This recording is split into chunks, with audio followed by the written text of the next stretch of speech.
хийсэн үү одоо. За. Усны чанар аюулгүй байдал бол хүний амьдралын гол нөхцөл суурь болж явдаг. Тэгэхээр дэлхийн эрүүл мэндийн байгууллага олон улсын нүүбийн байгууллагаас хүн бүр одоо өөрсдийн унд ахуйн хэрэгэлцээнд хүрэлцгөөс хэмжээтэй авахд дөхөм боломжийн үн бүхий баталгаатай цэвэр усаар бол найдвартай хангах хэрэгтэй байдаг гэж заагдсан байдаг.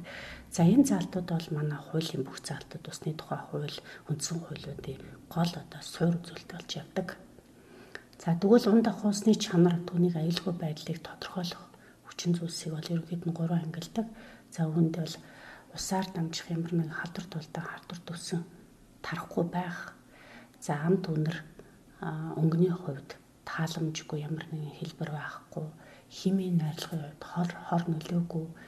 За хүнд ямар нэгэн харшлах бус шин чанарыг агуулаагүй байх ёстой гэдэг үндсэн гол аюулгүй заалтыг бол тодорхойлсон байдаг. За тэгвэл энэ усны чанар аюулгүй байдлын энэ гол үзэлтэнд барихгүй одоо зөрчигдсөн тохиолдолд хүн амын дунд маш их хүчин дамжиж явдаг. Тэгэхээр ус гэдэг маань өөрөө хүний амьдралын гол их үүсвэр гэдэг утгаараа маш их одоо өвчлийн бас суурь болж өгдөг. За мөн амьдралын одоо нөхцөлийг ядуурлын гол үндэс болох бас нэг үндсэн үзүүлэлтэд бол орж ирдэг. За тэгвэл дэлхийн эрүүл мэндийн байгууллагын судалгаагаар жилд бол 1.8 сая хүн бол устай холбоотой ямар нэгэн өвчлөөр бол нас барж байна гэж тодорхойлсон байдаг юм байна. За мөн одоо усны чанар аюулгүй байдал нь одоо тодорхой хэмжээнд алдагдах, өөрөөр хэлбэл 88% хүртэл алдагдахад одоо өвчлөл үүсэх гол суурьуд бол гарч байна. За энэ гол өвчлөлийн гол үндсэнд ямар хүмүүс хамрагдах вэ гэхээр 5 хүртэлх насны хүүхдүүд өвчтөж байна. Энэ өвчл бол ялангуяа хөгжил буурай орнууд буюу хөгжиж байгаа орнуудын донд бол маш их хувийг эзэлж байна. За эдгээр усаар дамжих халдвар төвчний гол үүсгэгчүүд нь эгэл биетүүд болон ням вирусүүд бол нөлөөлж байдаг байх нэ. За тэгвэл устай холбоотой энэ өвчлүүд дотроос одоо нийтлэг хамгийн одоо түгээмэл үүсгэгч нь болохоор E. coli буюу Escherichia coli гэдэг. За эдгээр энэ үүсгэгч нь болохоор бага насны хүүхдүүдэд хурц хэлбэрийн суулгалт талбарын өвчлөлийг үүсгэдэг гол үзүүлэлт, нянгийн үзүүлэлт болж өгдөг. Нийтлэг буюу хамгийн их түгээмэл байдаг болохоор усны одоо нянгийн бохирдлын гол үзүүлэлтийг болгож ус оромлхон бол авч явдаг байх нэ. Тэгвэл манай нийгмийн эрүүл мэндийн хүрээлэн дээр хийгдсэн одоо удаа дараагийн судалгаан дээр төлөрсөн бус ус хангамж буюу өөрөөр хэлбэл булаг шантын уснууд, хотгийн уснуудад бол E. coli илэрх асуудал бол бас нэлээд хувийг эзэлж байдаг. За тэгвэл манад хийгдсэн судалгаагаар нийтдээ усны их усүрийн 830 усны их усүрт хийсэн шинжилгээгээр 25.6% нь нянгийн бохирдолтой, 7.4% нь одоо E. coli илэрсэн байна гэсэн үзүүлэлтүүд гарч ирсэн. За мөн өнөөсөө гидсний бүлгийн савганцар бол 1.1% бол эзэлж байгаа гэсэн үзүүлэлтүүд гарч ирсэн. За эдгээр нь бол аймаг тус хүрээр бол тодорхой хувийг эзэлж байна. За энийг бол бид нар бас хүн амын дунд одоо устай холбоотой олон өвчлүүд байдгаас нэлээд одоо хамаарал бүхий өвчнөд бол суулгалт халдварын өвчнүүдийг авч явдаг. Үүнд гидсний халдварт өвчин. Тэгвэл сүүлийн 10 жилийн өвчлөөр 2001-ээс 2010 онд хийсэн гидсний халдварт өвчний хөдөлгөөн зүг аваад үзэх юм бол тухайн өвчлөл бол төдийлөн буурахгүй зүйлэлттэй бол байгаад байгаа.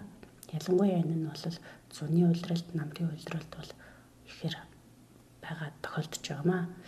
За тэгвэл химийн хорт бодисууд болох үзүүлэлтүүд байна. Энд болохоор бид нар усанд дах химийн одоо элементүүд мөнгө ус, хар тугалга, хүнсэл, зарим микроэлементүүд болох фтор, йод, цайр, марганц, төмөр, хорон, молибден, селен, кобальт, ванадий энэ үзүүлэлтүүдийг бол авч үздэг. За үндсэн найрлагын элементүүд болох эрдэсчлэлт, хатуулаг, кальц, магний үзүүлэлтүүдийг бол эдгээр нь бол тодорхой хэмжээнд алдагдахад хүний эрүүл мэндэд бол сөрөг нөлөө үзүүлдэг байх нэ.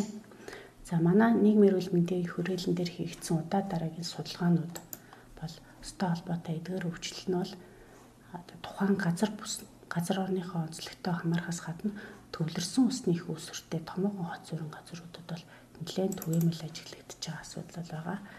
За манайх 2008 онд хийгдсэн өрхийн усны чанар эрүүл ахуйн дадал мэдлэг дадал хандлагын хийсэн судалгаагаар болохоор усны чанарын асуудал бол эдгээр нянгийн болон химийн үзүүлэлтүүдийн хувьд бид нар авч утсан.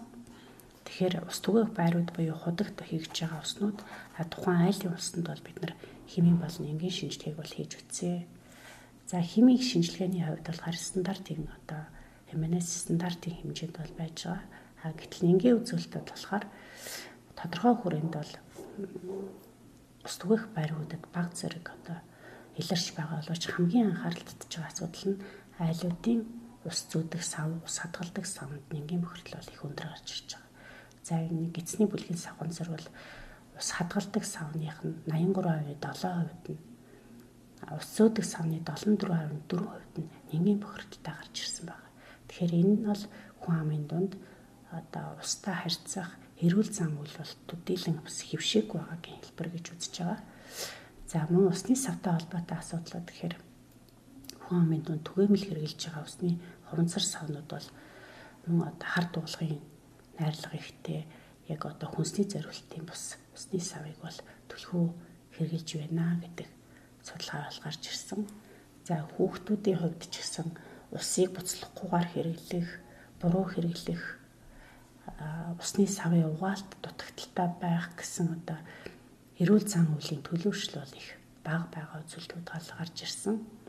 За бие засах газар бохир усны цооногуд ч гэсэн гэр хорооллын айлууд, хашаанд байгаа айлуудын дунд бол хангалтгүй байгаа зүйлүүд бол гарч ирсэн.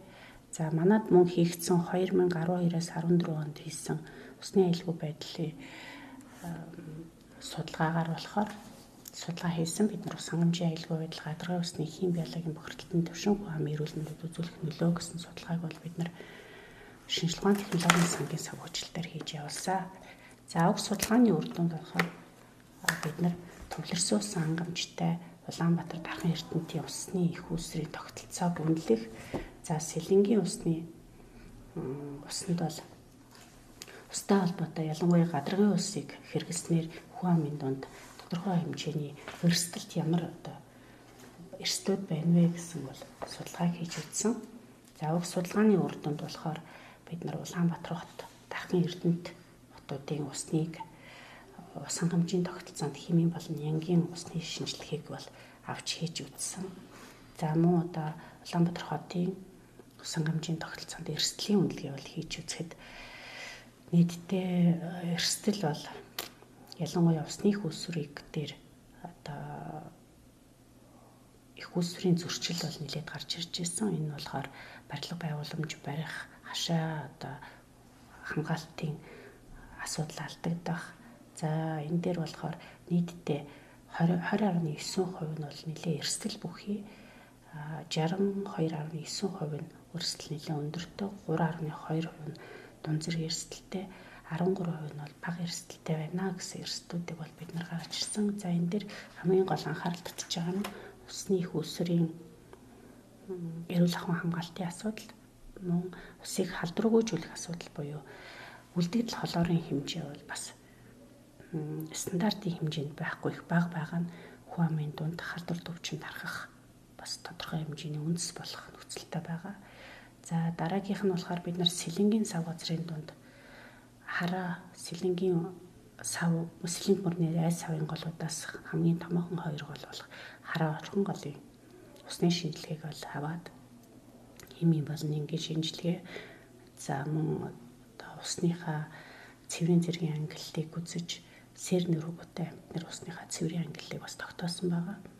За энэ дээр ингээд үзэхэд бол усны найрлагын хувьд бол ерөнхийдөө зөөлөн усны ангилд багтж байгаа л ч нянгийн бохирдол цөний улиралдаа их байгаа.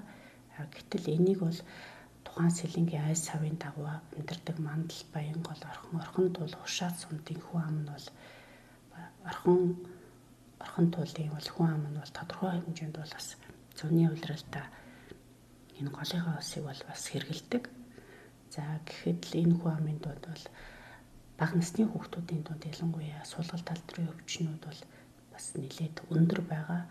Сэлэн аймгийн хувьд ч гэсэн бас дотор төвчний үзүүлэлт бол бас өндөр байгаа нь бас устдаа зөв харьцах, усыг зөв хэрэглэх гэсэн асуудлуудыг бол хүн амын дунд түлхүү анхаарал тавьж эрүүл мэндийн боловсрол олох нь зайлшгүй шаардлагатай байна гэдгийг бол манай судалгааны дүнгээр бол гаргаж ирсэн байгаа.